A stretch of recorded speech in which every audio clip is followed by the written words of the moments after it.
आज पूरे हरियाणा प्रांत में नहीं, पूरे भारतवर्ष ने जो एक संरक्षक की जिम्मेदारी माननीय कृष्ण बेदी जी को दी है,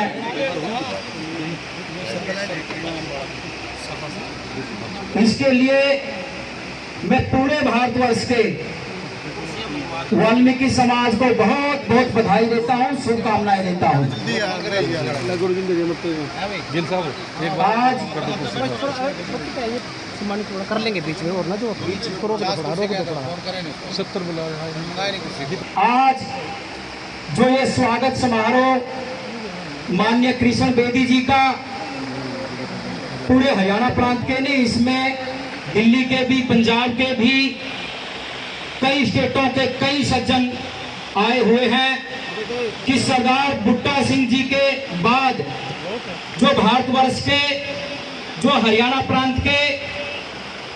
अनुसूचित जाति के छत्र नेता माननीय कृष्ण बेदी जी के कंधों पर, इनके मजबूत कंधों पर यह जिम्मेदारी दी है, इसका हम सब पुरजोर तरीके से समर्थन करते हैं। बुजुर्गों, साथियों, जैसा कि आप सभी को पता है कि आज पूरे भारतवर्ष में अगर वाल्मीकि समाज का, अनुसूचित जाति वर्ग का अगर कोई सशक्त नेतृत्व करने वाला कोई नेता है तो माननीय कृष्ण बेदी जी हैं, दूसरा कोई नहीं। बुजुर्गों, साथियों, माताओं, बहनों, माननीय कृष्ण बेदी जी के कामों को अगर हम सब गिनाने लगे तो इतना समय किसी के पास नहीं होगा, लेकिन जो माननीय कृष्ण बेदी जी ने समाज के लिए, अनुसूचित, वंचित, अनुसूचित जातियों के लिए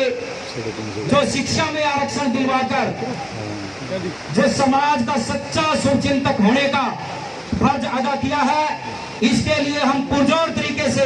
माननीय कृष्ण बेदी जी का बहुत बहुत धन्यवाद करते हैं और माननीय कृष्ण बेदी जी से आशा कर और विश्वास रखते हैं कि आपने जिस प्रकार अनुसूचित वंचित वर्ग के लिए आपने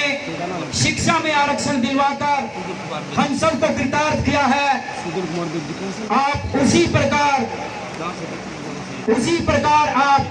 नौकरियों में आरक्षण दिलवाकर भी हमारे समाज का सच्चा शुभचिंतक होने का फर्ज अदा करेंगे।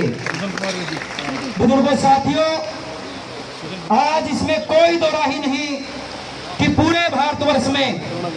माननीय कृष्ण बेदी जैसा वाल्मीकि समाज में नहीं, अनुसूचित जाति में कोई नेता नहीं है। कर रहे हैं। और आज हरियाणा के सभी पार्टियों के टॉप 10 नेताओं में माननीय कृष्ण बेदी जी नंबर 1 पे हैं। यह हमारे लिए गर्व और गौरव की बात है।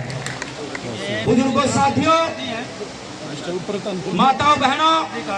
मैं तो आपको एक ही बात कहना चाहूंगा कि आज जो माननीय कृष्ण बेदी जी जैसा वटवृक्ष वाल्मीकि समाज को मिला है, साथियों, इसकी सुरक्षा करनी हम सबकी जिम्मेदारी है, क्योंकि जब कोई फल पक जाता है और उसका स्वाद लेने का टाइम आता है तो हमारे समाज के लोग कई उनकी नेगेटिविटियां फैलानी शुरू कर देते हैं, जो कि घोर निंदनीय काम है। बुजुर्गों, साथियों, हम सब ने जो हमारे नेता के खिलाफ बोलता है, जो वाल्मीकि समाज के साधुओं के खिलाफ बोलता है, वाल्मीकि समाज के नेता के खिलाफ बोलता है, ऐसे लोगों को हमने सबक सिखाने का काम करना चाहिए। क्योंकि साथियों, कुछ लोग ऐसे होते हैं जिन पे कुछ तो अपने आप तो कुछ बनता नहीं, लेकिन जो नेता समाज से मिलकर के समाज के साथ काम करने का इच्छुक होता है, दबे कुचलों की आवाज उठाने का काम करता है, उसकी ही टांग खिंचाई करने का काम करते हैं। लेकिन हम सब ने उनके खिलाफ होना चाहिए, उन सबको सबक सिखाने का काम करना चाहिए। वाल्मीकि समाज में भी कई ऐसे लोग विद्यमान हैं जो समाज के नेता की टांग खिंचाई पर लगे हुए हैं। लेकिन साथियों, हमारे अंदर कमी क्या है कि हम अपने नेता के सामने मुंह पर तो बड़ाई करते हैं, लेकिन आगे पीछे जाकर के भूल जाते हैं,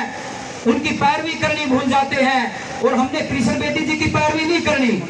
हमने समाज की पैरवी करनी है कि कौन नेता समाज को आगे ले जा सकता है, कौन नेता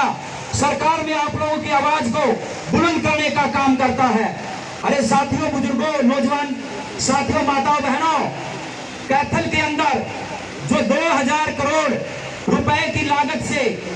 भगवान वाल्मीकि विश्वविद्यालय बन रहा है, वो माननीय कृष्ण बेदी जी की देन है। जो ढूंढूर के अंदर मिर्चपुर वासियों के लिए प्लाट अलर्ट करवाए हैं, उनको सुख सुविधा देने का काम किया है, वो माननीय कृष्ण बेदी जी की देन है। बुजुर्गों साथियों, आज हम सबका पूरा दायित्व बनता है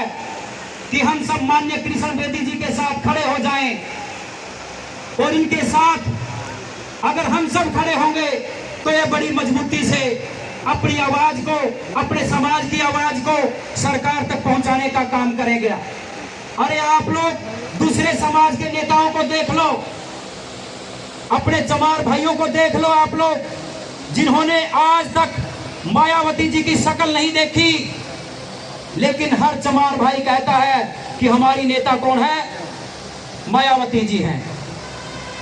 तो हमारा भी दायित्व बनता है कि हमारे एक ही नेता है, एससी समाज के अनुसूचित जाति के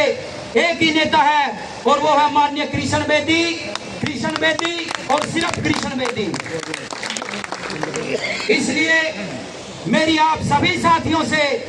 पुरजोर तरीके से अपील है कि अपने समाज के नेता की अगर आप लोग बड़ाई नहीं कर सकते तो कम से कम टांग खिंचाई मत कीजिए, मत हौसला तोड़िए, क्योंकि कृष्ण बेदी जी को इस मुकाम पे अपनी मेहनत से पहुंचने के लिए 35-40 वर्ष लगे हैं। और जाहिर है, और ऐसा हो या ना हो कि आगे कोई कृष्ण बेदी पैदा हो। तो इसलिए बुजुर्गों साथियों, मैं आप सभी का पुरजोर तरीके से धन्यवाद करता हूं कि समाज के लोगों ने जो इतनी बड़ी जिम्मेदारी पूरे भारतवर्ष की माननीय कृष्ण बेदी जी को जो संरक्षक बनाकर आदरणीय पूर्व गृह मंत्री बुट्टा सिंह जी के बाद देने का जो समाज ने विश्वास जो माननीय कृष्ण बेदी जी के ऊपर जताया है, मुझे पूरी आशा और विश्वास है कि माननीय कृष्ण बेदी जी इस जिम्मेदारी को बखूबी निभाने का काम करेंगे। मैं एक दो नारा लगाना चाहता हूं साथियों। मैं बोलूंगा कृष्ण बेदी जी आगे बढ़ो, आपने कहना समाज आपके साथ है। माननीय कृष्ण बेदी जी आगे बढ़ो, समाज आपके साथ है। माननीय कृष्ण बेदी जी आगे बढ़ो, समाज आपके साथ है। आप सभी ने मेरी बात को सुना, इसके लिए आप सभी का बहुत बहुत धन्यवाद। जय वाल्मीकि, जय भीम, नमो बुद्धाय।